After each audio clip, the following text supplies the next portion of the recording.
Someone has probably already told Taehyung that Jungkook is staying in the red rooms. He's probably sitting on the other side, watching Jungkook. And if it's not Taehyung, it's going to be someone else trying to babysit the biggest threat to their operation. Whoever it is, whether it be Taehyung, his minions, or nobody, Jungkook flips off the mirror and goes over to the bed. He flops down and faces the wall to find some sort of privacy, bringing his knees to his chest. The mattress is old and lumpy, most likely filled with cheap stuffing so that it's easy to wash blood and other bodily fluids out of the fabric. Jungkook stares at the wall. His eyelids feel like lead. Despite the discomfort of the mattress and screaming of other inmates, Jungkook can't keep his eyes open any longer. They fall shut almost immediately. And in this state, Jungkook can find some sort of break, for a little while. Unbeknownst to the now unconscious Jungkook, behind the glass Taehyung watches intently, eyebrows drawn together, as Jungkook's shoulders slowly rise and fall as he slips into a deeper sleep. Finally, here's some peace, Taehyung thinks to himself, rubbing his forehead as he sits back in the chair. Out of all the possibilities of Jungkook and Taehyung meeting, Taehyung could have never thought this was how they were going to end up.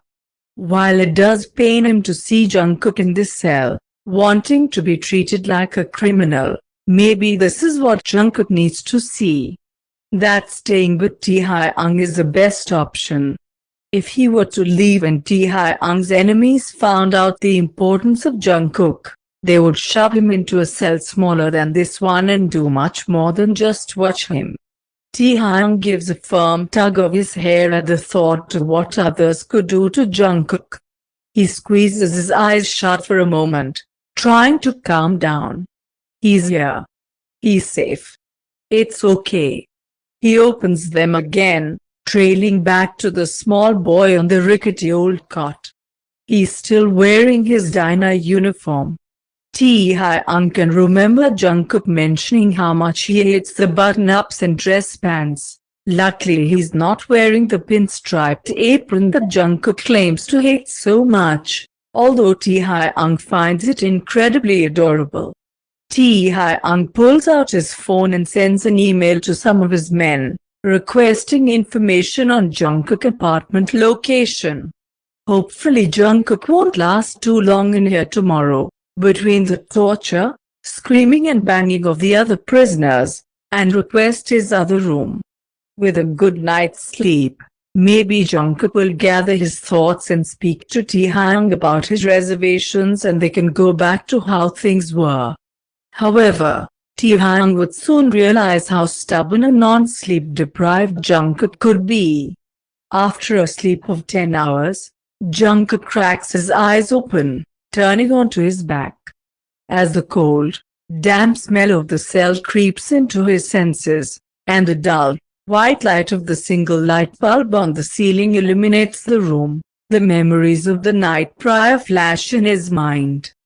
Jungkook turns his head toward the one-way glass and gives a long, hard glare before whipping back around to face the wall. Without windows in the room, it was hard to tell what time it was, or even the day. Is this what it's like for the other prisoners here? To be trapped in this time capsule, only visited when it was time to be beaten or interrogated, or both. Jungkook extends his arm, gently palming the cold concrete wall. He scooches forward, leaning his forehead against the wall as well, finding solace in the cool surface. Options. What are my options? I stay, or go. It seems like those are the only two options here. Is it even an option to escape? Jungkook files through plan after plan of how to get out. All of them end up with him being killed or tied up. Jungkook doesn't have the physical means to escape. It would be virtually impossible. Between the amount of guards, and Taehyung's determination to keep Jungkook safe, it can't be done. So that leaves his other option, to stay. But if he stays, he lets Tae-hyung win. Tae-hyung and his murderous, evil empire of drugs, guns, and bullshit. Suddenly, a knock at the door makes Jungkook roll away from the wall. He squints, barely able to see the door. Jungkook's contact lenses have run dry from the amount of time he's left them in. But, from the respect of knocking on the door, instead of barging in, like what would happen with any other prisoner here, Jungkook can tell that it's Tae-hyung. The minion that was watching him behind the glass must have informed the almighty drug lord that Jungkook was awake now. So, instead of getting up, he just rolls back over to face the wall, glaring at the concrete. After a moment of deliberation, Jungkook hears the door click and then slowly swing open. "Jungkook," Tae-hyung calls softly. No response. I brought you some breakfast." Jungkook rolls his eyes. He bets that no prisoner in this hallway has ever been served breakfast, especially by Tae-hyung himself, unless it was poisoned. Jungkook hears Tae-hyung let out a breathy chuckle. I didn't know what you would like, so I just went for that good old-fashioned pancakes. I would like to go home," Jungkook thinks to himself, glaring even harder at the wall. "I'll just leave this here," Tae-hyung says as he sits down. "If you want to talk." "I would like that very much." Tae-hyung has never, in his life, stumbled for words like this. But the situation with Jungkook is so fragile, he doesn't know how to approach. He tries to wait for an answer, but he can feel Jungkook's emotions heating up.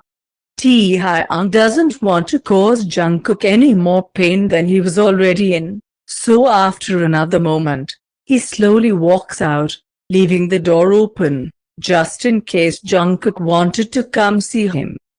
Jungkook feels like a kid, anger pounding at his chest. He left the door open. Of course Tae-hyung left the door open.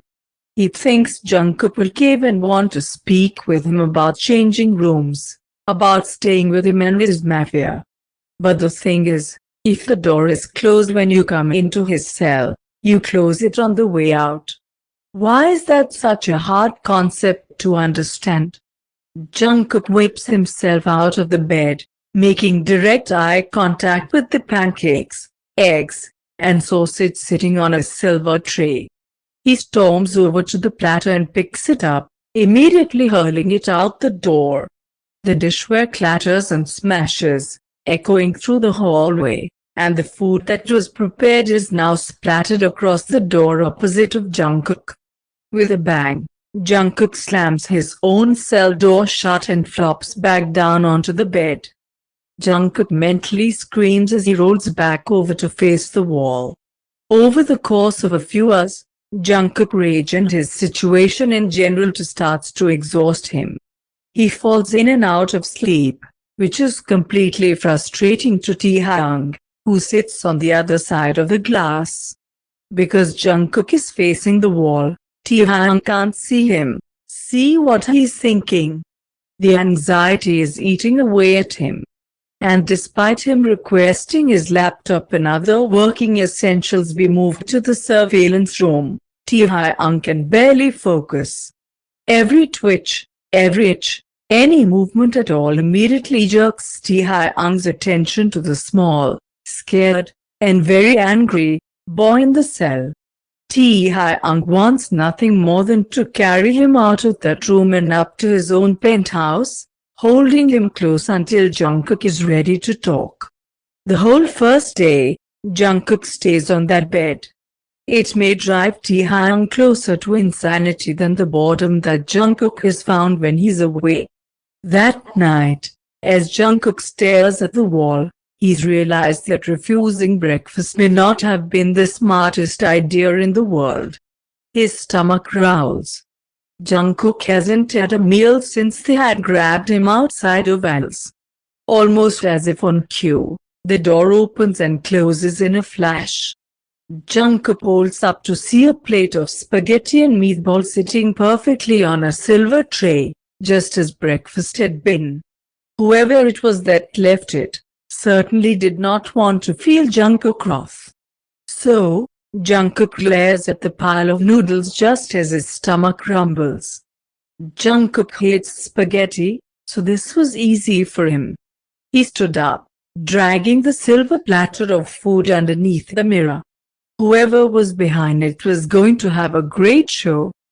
Jungkook plucked the meatballs off of the pile of sauce and noodles, knowing he could eat them discreetly, while simultaneously sending a message that his surrender cannot be swayed by food, no matter how delicious. Jungkook chuckles sinisterly as he grabs a handful of spaghetti, and after a few minutes of genius artistry and hard thinking, Jungkook smiles at the slimy masterpiece he has created on the one-way glass. He had managed to write words with a mixture of noodles and sauce, so his babysitter would be able to read the words every time they checked up on Jungkook.